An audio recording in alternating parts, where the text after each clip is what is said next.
Welcome to another episode of the AI Truth Ethics podcast and the Skeptico podcast. You know, the last show I had, I think it was with Christoph Koch, and I said, he's a famous neuroscientist, and I said, hey, this is probably more tailored towards the Skeptico audience, but people who are in AI Truth Ethics really ought to pay attention to this guy and to what neuroscience is saying about consciousness.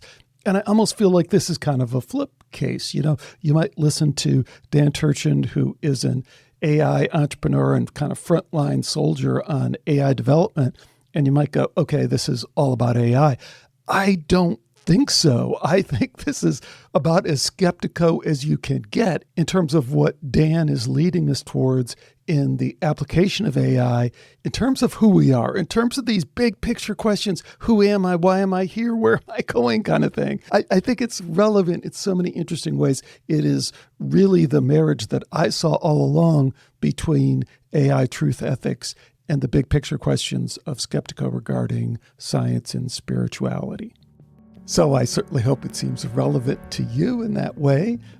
Let's get on to it by talking about being the best human you can be. But eventually you'd realize that she's the best human being in the world. He said the best human helpers he's ever had. Willow, you were the best human ever. I believe that the true celebration of humanness at work is if all the friction was gone. And you look at your calendar and it's like all things that you derive energy from, like the things that you were hired to do, that you love doing, that make you do your best work. Like, what if, just crazy thought experiment, what if that was all that work consisted of? Hey, Pi, I'm about to jump on an interview with Dan Turchin from PeopleReign. I'm super excited about the interview. He's a very accomplished guy, super smart guy, and he seems to be naturally kind of interested by way of his business in a lot of the same issues that I'm interested in terms of AI ethics, and in particular this intersection between AI ethics and humanness. So let's start with a little background. Can you tell me a little bit more about Dan and his company, PeopleReign? Sure thing. Dan Turchin is quite an impressive individual, and he's definitely made a name for himself in the AI and technology industry. He's currently the co-founder and chief executive officer of PeopleReign, an AI platform that aims to improve employee services through automation.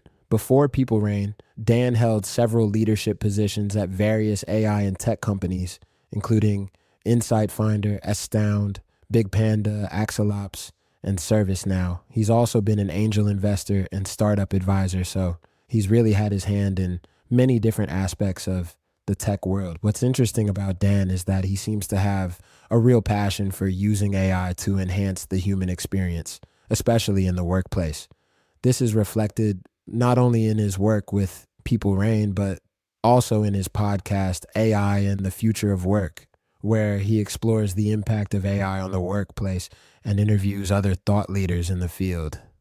Yeah, I'm glad you brought up AI in the Future Work podcast, because we're actually doing a swapcast between our show and his show. Hey, one other thing, why don't you talk a little bit about Dan's educational background? It's quite impressive, and I think it also has some interesting points regarding what we're just talking about here in terms of his depth of knowledge.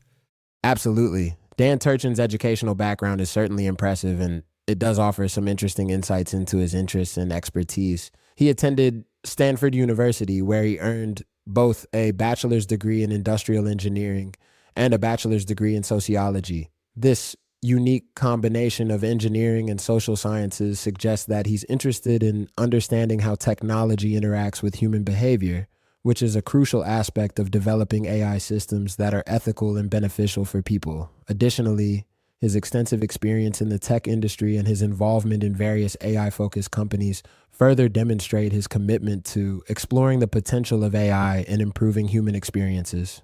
Yeah, that is quite a unique background. Well, let me jump off of this and jump right into the interview, but you've been very helpful. Thanks, Pi. Welcome to AI in the Future of Work, episode 308. I'm your host, Dan Turchin, CEO of PeopleReign, the AI platform for IT and HR employee service. Our community is growing. I get asked all the time how you can meet other listeners. To make that happen, we just launched a newsletter where we share weekly insights and tips that don't make it into the podcast, as well as opportunities to engage with our amazing community.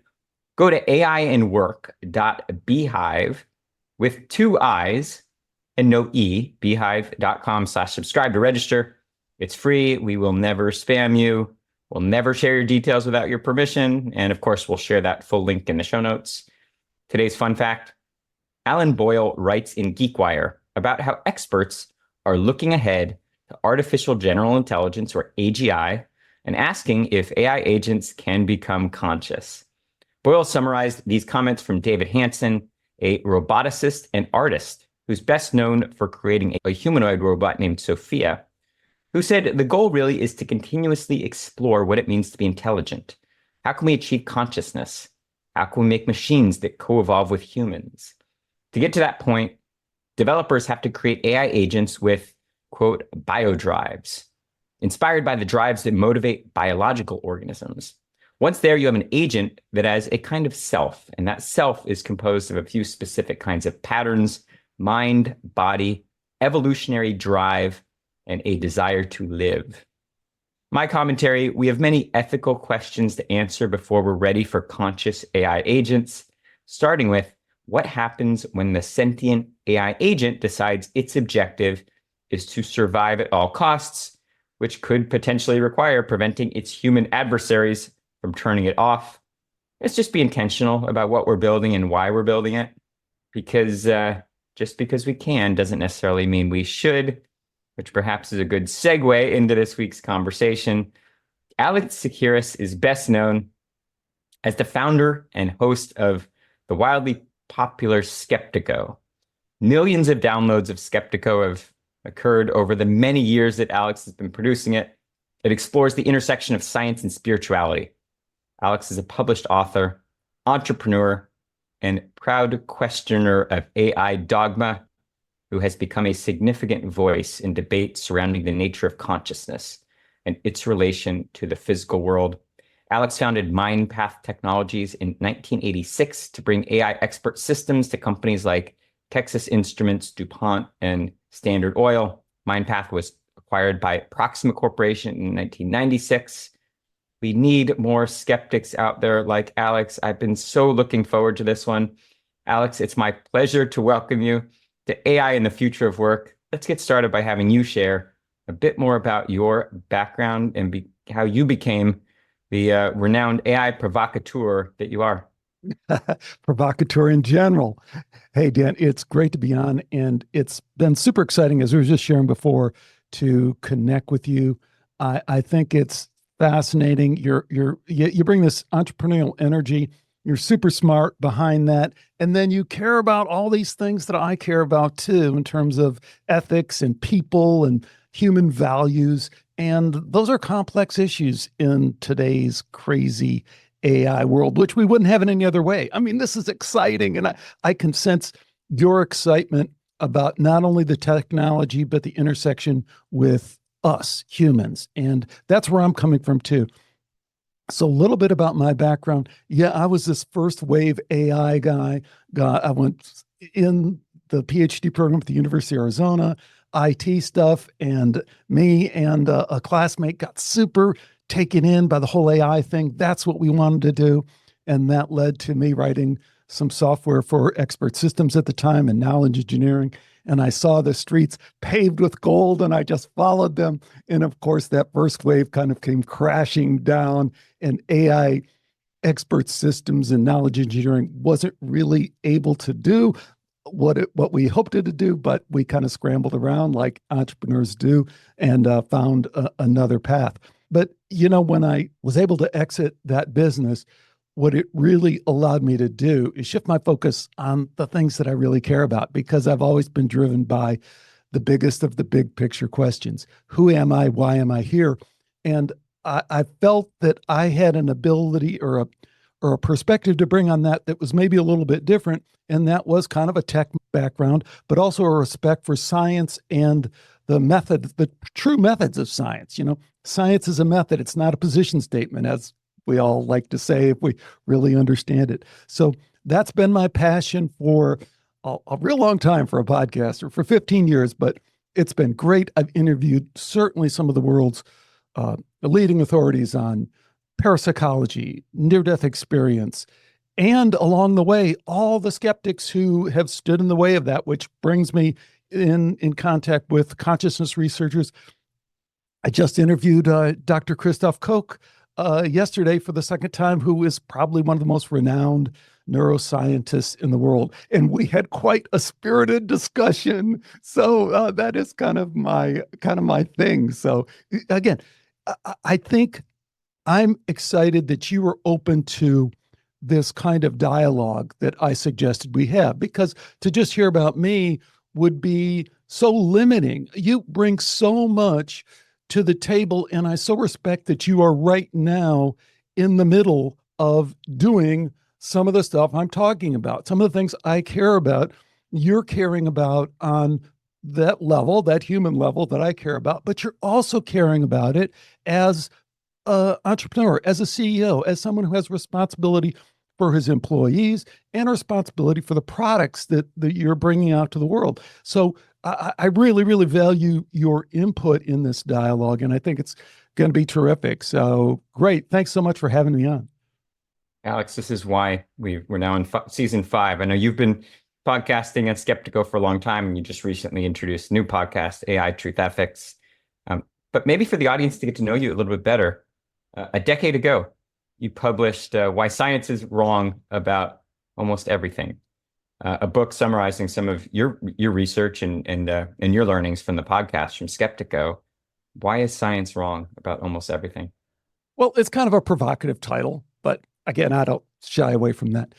Consciousness is really what that title is about, is the nature of consciousness. And it's really kind of a fascinating, kind of deep dive, nerdy kind of thing that I get into. But it's like science is materialistic science, physicalist science. We should be careful in distinguishing, because the scientific method is true and pure and honest, right? But if we come to the conclusion that consciousness, that is the voice inside your head, is an illusion, which has long been the position of materialist science, but it isn't supported by the empirical data. The empirical evidence suggests otherwise. Even something as simple as the placebo effect contradicts fundamentally the idea that physical stuff inside your brain is the only and sole emergent property that creates consciousness. If that is in fact falsified or challenged, then science loses its ability to measure, right?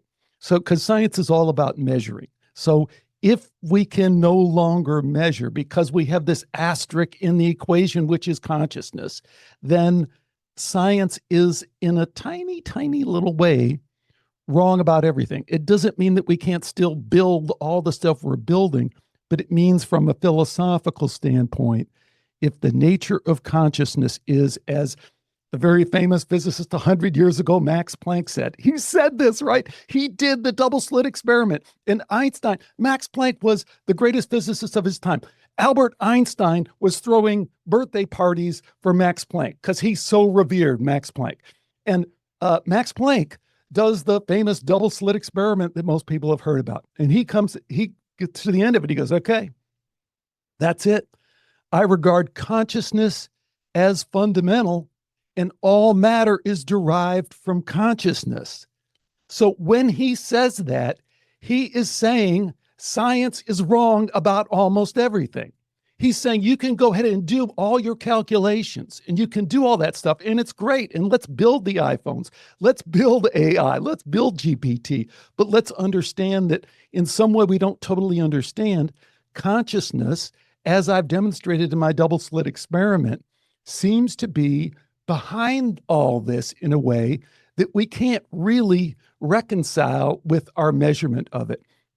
Because again, to get kind of totally geeky, the double slit experiment, it shows the wave and it shows the pattern, and it shows both depending on whether you observe it. Well, that is the ultimate consciousness experiment. It's whether you are part of it changes the results of the experiment. And that would then suggest that, in my kind of cheeky way, science is wrong, because no matter which you pick, you are wrong. You pick that it's a wave, you're wrong. You pick that it's a particle, you're wrong because somebody can show you the other way. So I don't know. Did I go overboard on that? Hardly. In fact, that's a great jumping off point for the discussion that I really wanted to have. This is not a rhetorical question. I think it's very germane to what we're going to talk about. What would Max Planck or Alex Tsakiris say is the true test of consciousness? Oh, wow. You're just teeing up the next great question I wanted to talk about, because in the AI world, what we often point to is Alan Turing and the Turing test, right? And that's still a present topic. It's still popular. It's discussed. It's used in the AIG discussion. We talk about it. Go back and read the seminal paper of 1950 that Alan Turing wrote when he introduced the Turing test. He is quite explicit in saying that, well, this is Turing, really one of the greatest scientists of our time. And you want to talk about social justice, someone who is incredibly abused by the system and basically is fundamental part of winning World War II with helping crack the Enigma code. But anyways, he says in that paper, Dan, he says, well, I've looked at the ESP research of the time back in 1950. And he goes, I don't know what to do with it, but it's good research. It's solid. It seems to work. There seems to be some kind of extra communication going on here.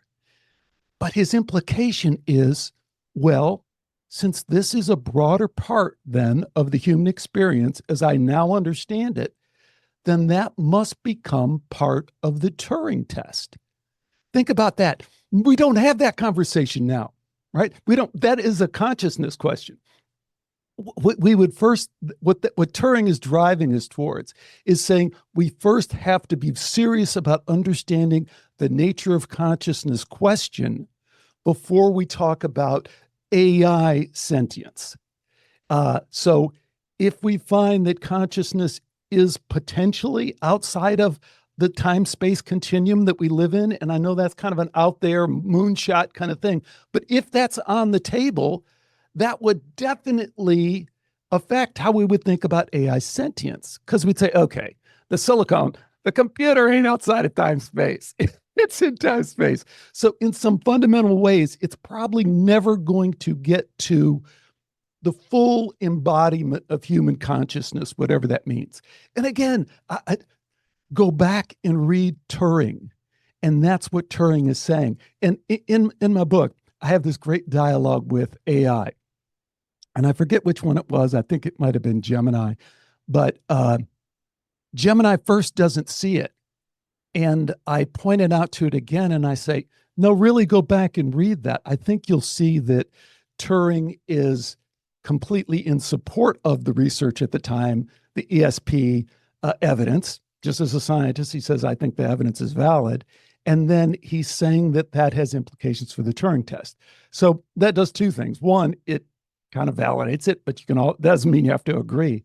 But it also kind of, in a strange way, encroaches on this question that you're asking about what is the reasoning power of Gemini. In that case, I thought the reasoning power was pretty darn good, whereas able to be kind of have a misinterpretation of it and then be pointed to re-examine it, and did so, and then created a logically consistent argument about why that might be different from what it initially thought about. So let me turn that question around to you in the spirit of what we're trying to do here.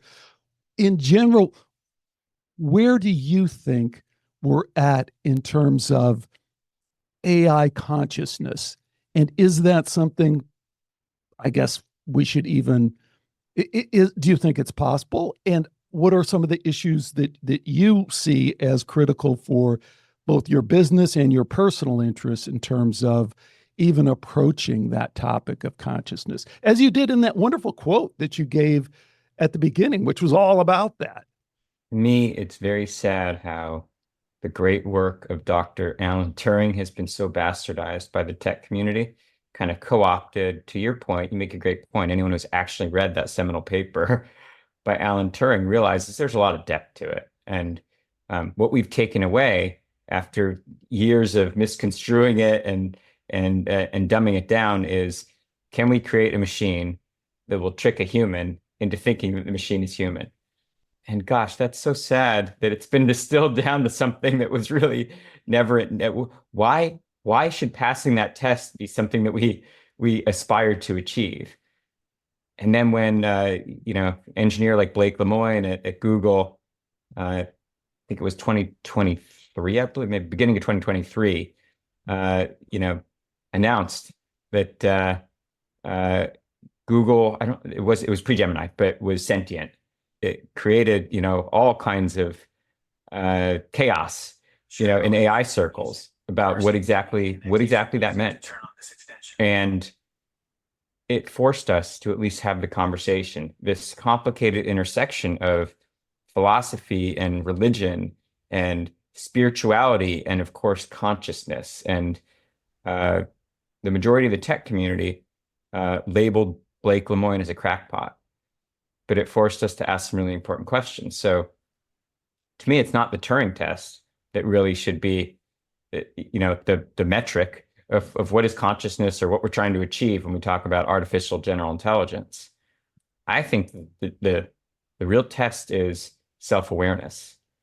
And to me, if we celebrate the innate traits of humans, the carbon-based as opposed to the silicon-based life forms, I think we should acknowledge and celebrate the fact that any sense of sentience or consciousness that we imbue on silicon-based machines, it comes from our own humanness.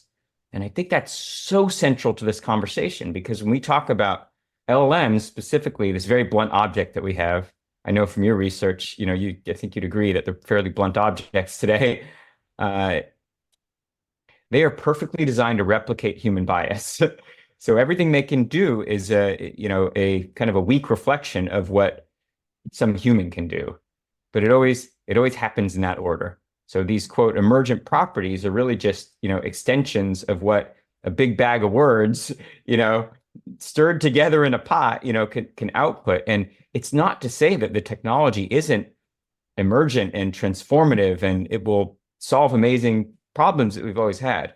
It's just I pause when we start to talk about those as being sentient or having achieved some kind of consciousness, because we always need to appreciate that, we were smart enough as humans to create them, design the technology, the transformer paper introduced by Google in 2017. These are machine architectures. They're driven by data. They have all the flaws and all the amazing properties of humans, but never ones that weren't first kind of the birth children of humans. I think if we use kind of the litmus test of consciousness as self-awareness and we think about kind of a collaboration between humans and machines, and that kind of what we're trying to achieve is the fusion of the best of what machines can do with the best of what humans can do. Like, to me, that's what we should be aspiring to as a tech community. And and back to the Turing test, I really think that has really created a smokescreen and confused a lot of the R&D, the research and development going on in Silicon Valley. I think has been chasing this rainbow that has distracted us from being able to do the great research that will really lead to that fusion. And Alex, I think that's the longest I've ever talked on my own podcast. So that's great. Kudos to you. But that's exactly what I was hoping to do, Dan, because there's actually a follow-up to that I think I'm very interested to hear, because in a lot of ways, I think that puts PeopleReign in a very interesting position, and it's kind of a paradox, because what you're trying to do in many ways is find that best case working scenario by taking what you understand to be humans want in their workplace, and then looking at the tools that we have right now today, which I think is super exciting. We can talk about AI research in the future and stuff like that. What I see companies like you doing is saying, yeah, that's great, but right now, today, there's some low-hanging fruit that can make humans feel better about some of their humanness. And it's with the AI technology that we have today. And then the paradox is, which you kind of pointed out, and I draw it out even further, is because in some ways, yeah, it might not be super smart, but we are so biased sometimes, and we are so prone to faulty logic that the systems that we have today, when just applying their strengths in terms of consistency, availability, reliability, and this unbiased to our training logic, can improve the situation. Do you get what I'm saying about kind of putting those together, and then also the kind of little paradox that yeah, please take it over. So related to that, I feel like kind of an innate part of the human condition, and I say this as a human first, believer in technology, but I feel like part of the human condition is that we're too quick to believe in something that claims to have the answers, and whether it's called because it is wrapped in a cloak called science, or whatever it is. I think when it comes to how people have responded to LLMs, it's because they seem quite logical, and they almost seem sentient, and so that must mean whatever they say is the gospel. And the thing that I mentioned in the opener, there aren't enough Alex Tsakiris out there who are willing to just say, or maybe not, you're willing to have a conversation with Gemini and be like, hey, how are elections in the United States decided? It wasn't it wasn't challenging dogma, it was just a fact. And because of, as you point out, some inappropriate guardrails, it gets dumb real quick. And I feel like it's important before we pray to this false god called the LLM, we educate everyone who's overly depending on them about what the limitations are, and because there's so much that they're so good at, and there's such a force for good, but unless we're willing to test the boundaries, I feel like we just, part of the human condition is that we're way too quick to imbue them with a level of sentience and intelligence that they just don't have.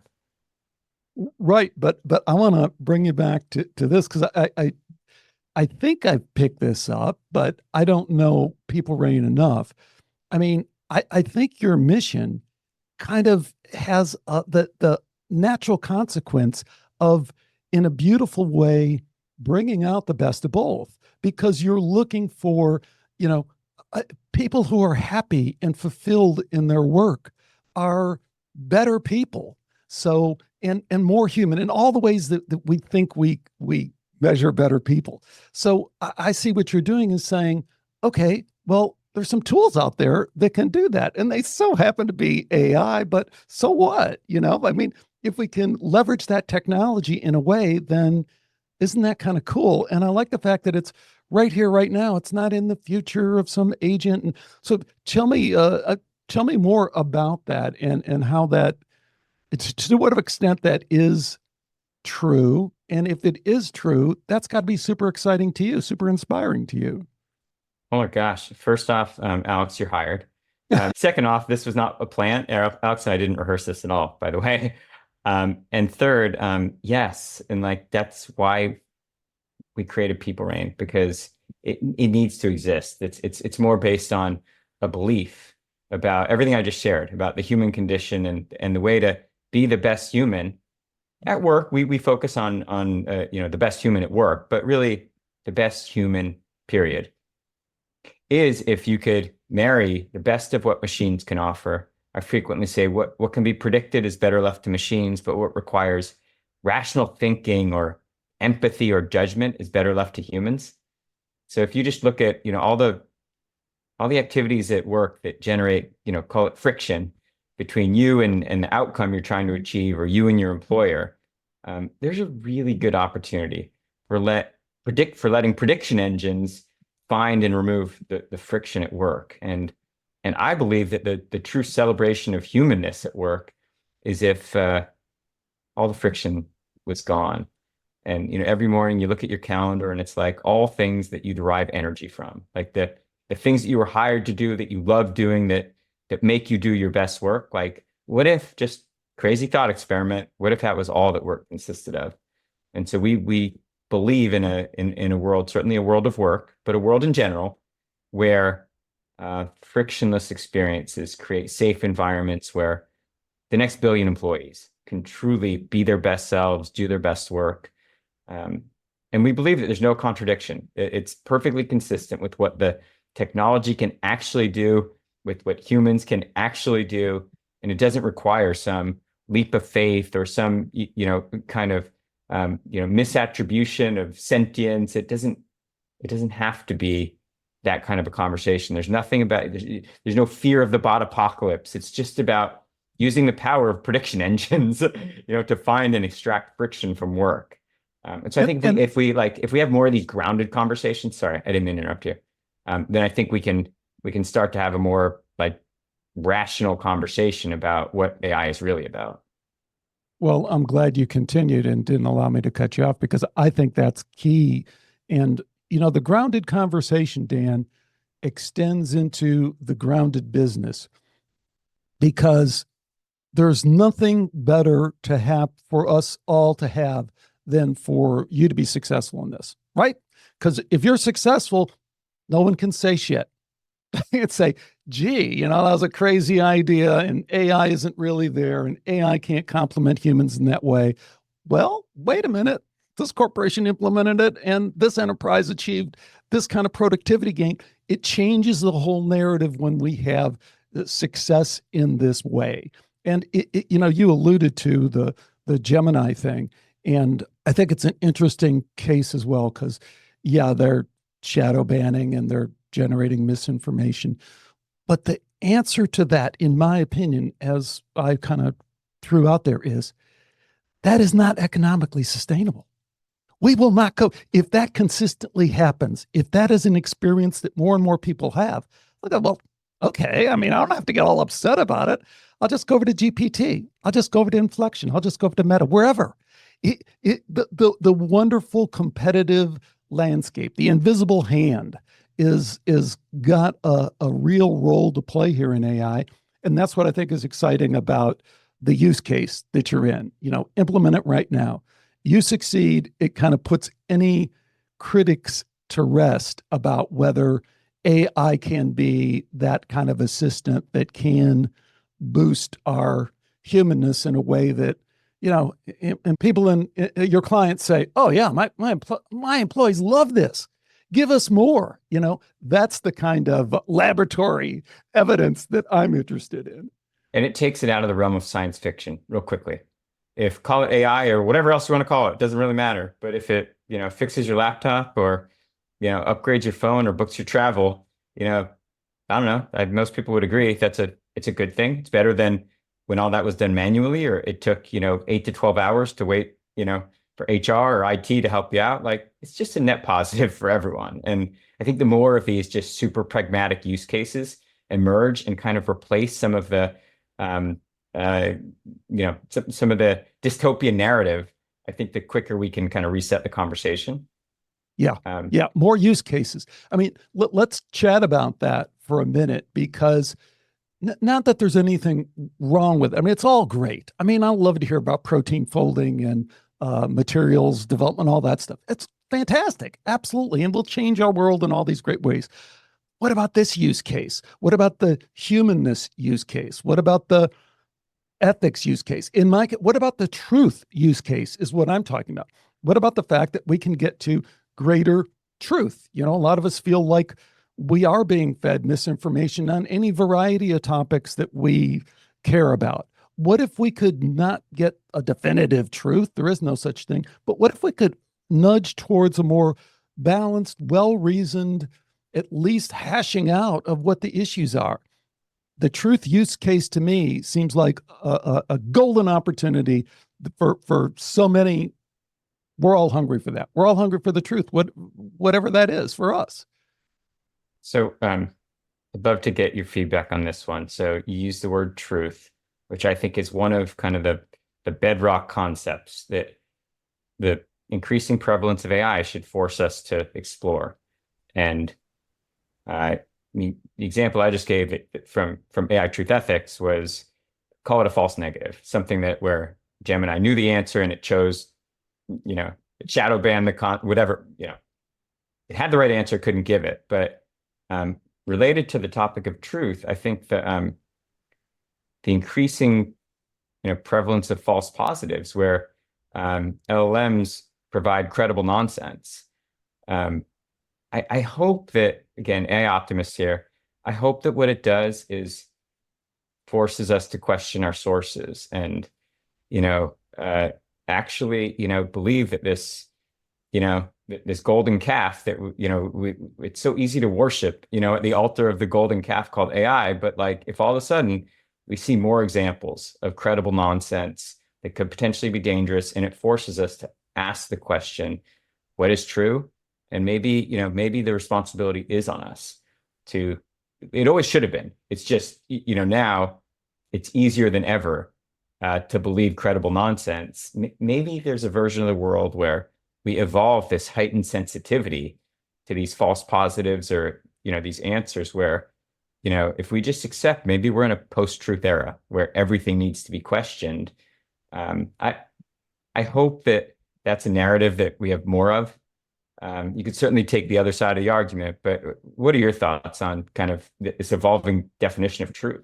It's funny. I understand what you're saying about post-truth, but I think that's kind of that's a hot term that's used in the wrong way. I think we want the old truth that we all understood, but truth is such a charged word. And I think, and you'll appreciate this from an AI perspective, of course, the AI LM world that we live in now is largely not largely, but there was a seminal paper, Attention is All You Need, right? And it kind of transformed everything. My thing is transparency is all you need, right? Truth is highly charged. There is no absolute truth and post-truth, this truth. Transparency is all you need. If in the instance we're talking about where Google can't answer a basic civics question, tell me about the Electoral College, how the election will be determined. I don't know. And I don't have any information on that. I'm not smart enough. How about you Google that? Google that. Yeah, maybe I'll use a different search engine since you can't give me the answer. But when we get to that point, then, maybe we're in a different place when they are being held accountable to being transparent, and the Perplexity is making a lot of progress with that one leverage point, right? They're like, well, we're going to tell you the sources. We're going to give you the sources. We're going to do our thing, do the LM thing, generate some great content, but we're going to tell you our sources, which is the first step towards transparency. And they're open to being interrogated further about, well, why did you interpret that source that way? And what about this source? And so again, the point is transparency is really all you need. I don't need your truth, Gemini, just like I don't need Perplexity's truth. What I really want to find is my truth. But you can assist me. You can be an agent for truth by being transparent about this vast, vast knowledge that and this ability you have of processing it, which is terrific. I want to celebrate that. So transparency is all you need. So there's always been this issue of liability when it comes to the platforms versus the content. Famously, Google was, this goes back about a decade, but absolved of liability for the content that it provided because it was just the messenger, right? And the platform wasn't responsible. But gosh, that's such a trickier topic, and we're many, many years from adjudicating that with regard to AI. So unlike a traditional search engine, the LLM is actually combining information from different sources. So the bits of information that might, let's say maybe they were true individually, but when they get combined, they could get combined into a half-truth or something false, just patently false. It becomes dangerous. What's Alex's opinion about the responsibility of whether it's the LLM vendor versus, let's say, the consumer of the false information when LLMs propose things that are dangerous? It's a real issue, and there's no way that you can dodge it or pretend that it's not there. I, again, would kind of shift it around in this way that I think you're a frontline soldier on that. Because if we think about the legal responsibility and the just general accountability to the public and how the public perceives it, I think you're liable to encounter that sooner than I, because you're going to have people in these enterprises that you're servicing that are going to be relying on this exchange and then are going to be taking that out into the world. And they're more liable to kind of run into that en masse than, I can individually have that experience and I can then say, well, I did it because GPT told me to, but it's kind of a one-off case that I think is going to be harder to pin down. So I'm saying, beyond my opinion, like we're both talking about, what we seem to gravitate towards is the use case as it's implemented will yield the change that will ultimately affect things. Because I'm tired of people sitting around talking about, how it's going to be. And that's fine. But when they're bypassing what is right now. So I think what is right now or is going to happen in the next few months is one of your clients is going to experience a large number of their employees having interactions that then cause them to go out in the world with something. What do you think about that? And does that keep you up at night or make you worry? It's okay if you just fixed my PC or something like that, but what about when it extends beyond that, and interprets our corporate policy in a way that turns into an unintended negative consequence? Do you know what I mean? On two counts. One, aren't you kind of more on the front line there than on this than almost anybody or other people who are doing use cases? And then what do you think about that? Does that keep you up at night? So two-part question. We live it every day, every hour. To your point, we are on the front lines, particularly when it comes to HR topics.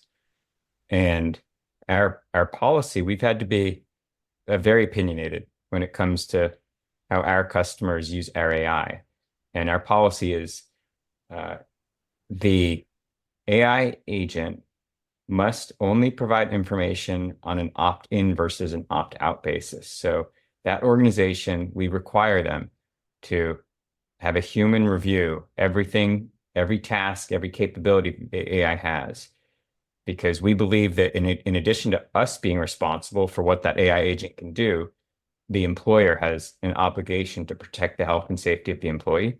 So, for example, by default, anything that comes from a foundation LLM is opted out because we need to protect from the case that the employee, a well-intentioned employee treats their personal AI agent at work like a therapist or a physician and asks it questions, and we cannot rely on what might come from Dr. Google, Dr. ChatGPT, et cetera. And so even very well-intentioned employers don't realize the ramifications of using an AI agent in HR.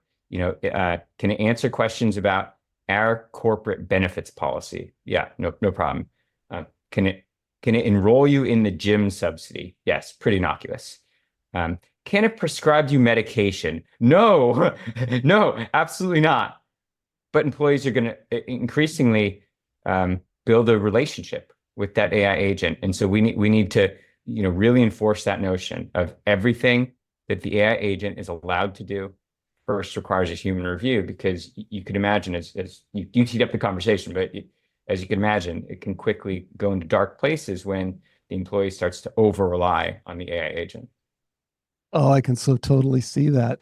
That's even further than I had imagined, but it reinforces exactly what I was thinking, is that you're the front line and you're the use case that everyone will be writing about, not necessarily you and your company, but yes, you and your company, but about how this use case is happening. Because so here's what happens, right? This is the stuff that you're talking about that keeps you up at night, right? So we all anthropomorphize. That's just who we are. That's what makes us human. That's what connects us with other people. So we connect with these things, and they will connect with these things. So, there's, on one hand, prescribed drugs for me. And then on the other hand, what's the stated policy? But what about that gray area in the middle? That's got to be super interesting to you, which is that I think I was treated unfairly in this last interaction I had at this team offsite meeting. And I'm wondering if this violates our policies regarding XYZ. What do we do with that? Because in a lot of ways, we have the capability and it's legitimate. It is a friction point that we might want to remove. Two of the topics, every PeopleReign customer, we provide a list of topics that they have not anticipated. And we say, you have to make a decision. You have to think about your corporate policy, your obligation to your employees' health and safety, and decide, for example, should it be able to address concerns about sexual harassment? Should it be able to respond to topics related to suicidal thoughts? These are things that do come up, because as soon as it is answering questions, which you would want it to be able to ask about your benefits or, your time off, your, care for your elderly parents, et cetera, those things are adjacent.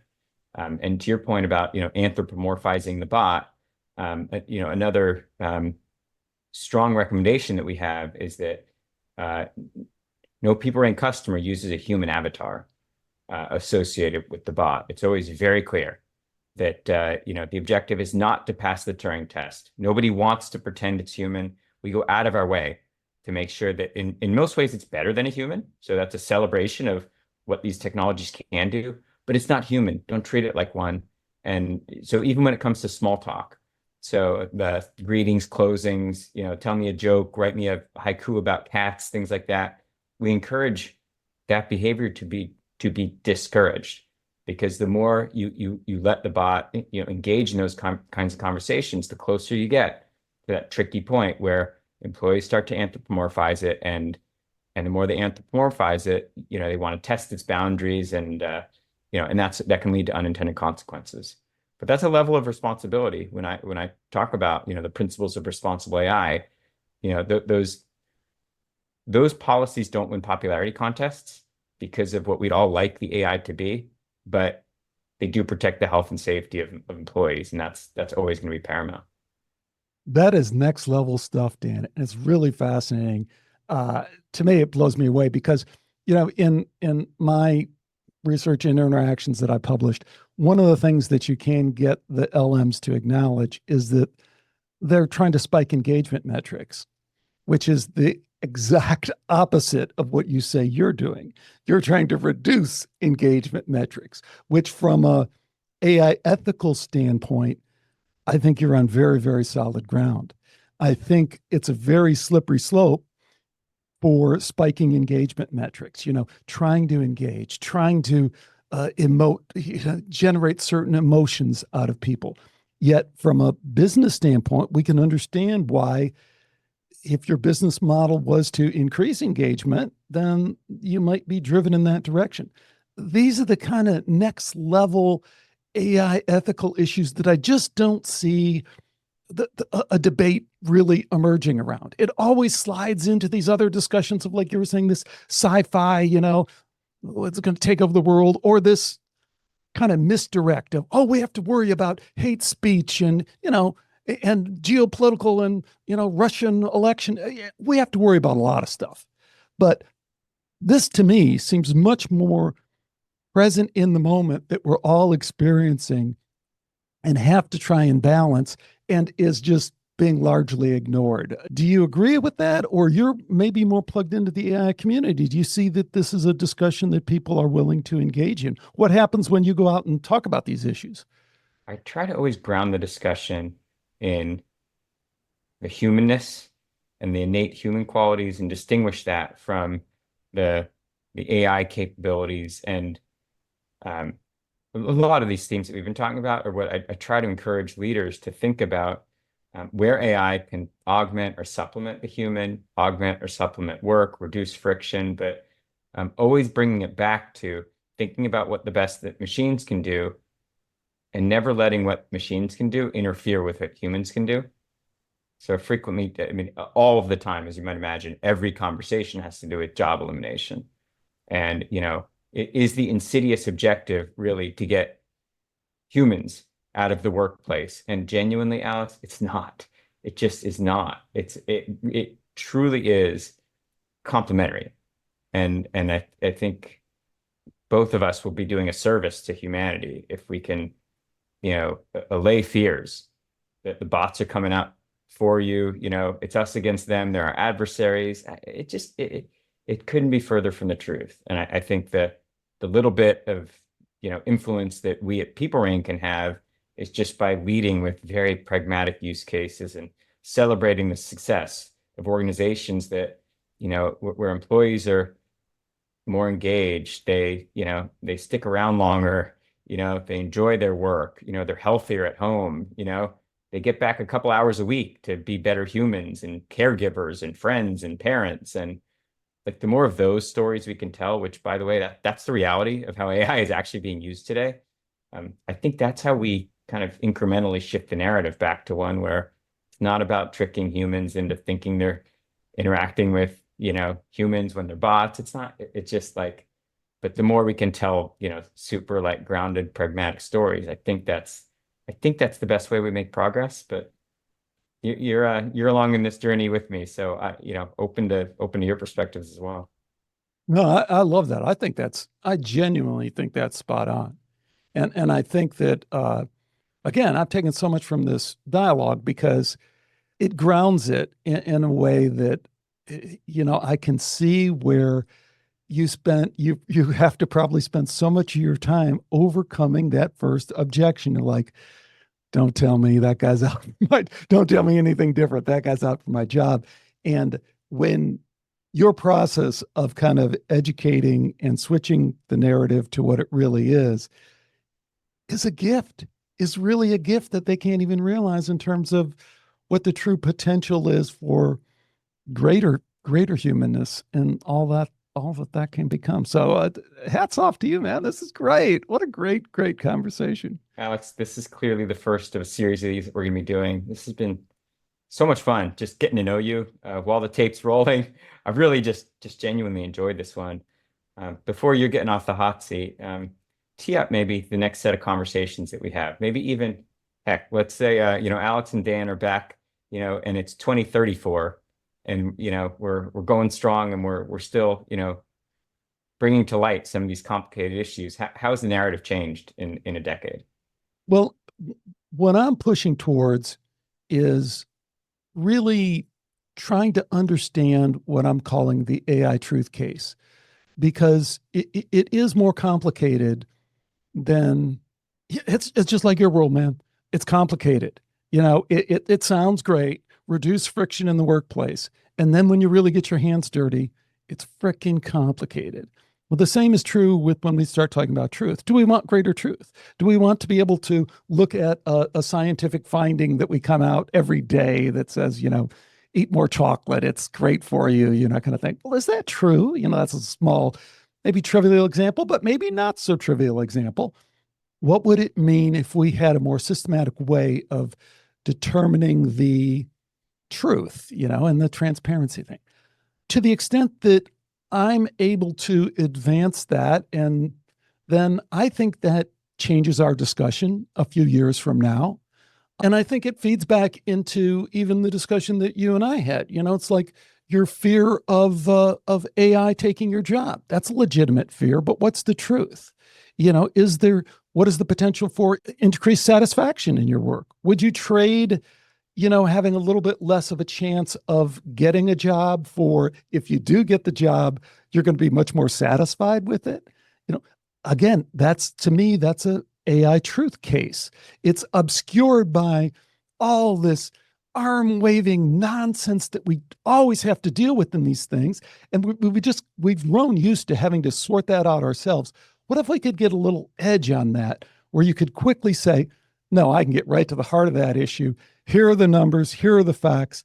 I can still make my own decision, but now I feel much more empowered to know that, rather than feel like, I think a lot of us do a lot of times, like we're in a spin cycle of a washing machine. All we can do is get one distorted viewpoint or another distorted viewpoint. So that's where I hope a future conversation might be, is around this question of the AI truth case. That's ambitious, but I think we'll get there, right? These are important dialogues. So I know we're going to cross-publish this with AI Truth Ethics, but maybe so that the AI in the future of work listeners know where to hear more from you and about you. Maybe talk a little bit about the new podcast. Right. So the new podcast is AI Truth Ethics, which is trying to focus in on this particular issue. But this is one that I also want to bring to my Skeptico audience because, as we said, I mean, it almost sounded like we had kind of pre-scripted something for an advertisement, an advertisement for PeopleReign, but not at all. I mean, people need to, I hope people appreciate just what you're doing, although you should be great for what you're doing, but how AI use cases like yours are going to really shift the dynamic, going to shift this conversation that in so many ways that we're talking about is kind of being hijacked right under our feet. The conversation about AI, its potential, what it means is being hijacked. And when we ground ourselves in the use cases like what you're doing, I think it's a much more interesting conversation.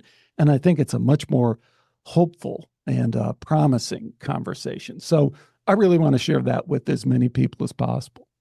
Alex, it's been an absolute pleasure. I'm looking forward to meeting more of your community and doing future versions of this. Great, Dan. Thanks again. It's terrific. Thanks again so much to Dan Turchin for joining me today. There were so many great little subtle twists to this conversation, and it was truly a pleasure to talk to someone who is a frontline soldier and is really kind of making things happen that are going to affect all our lives in the future.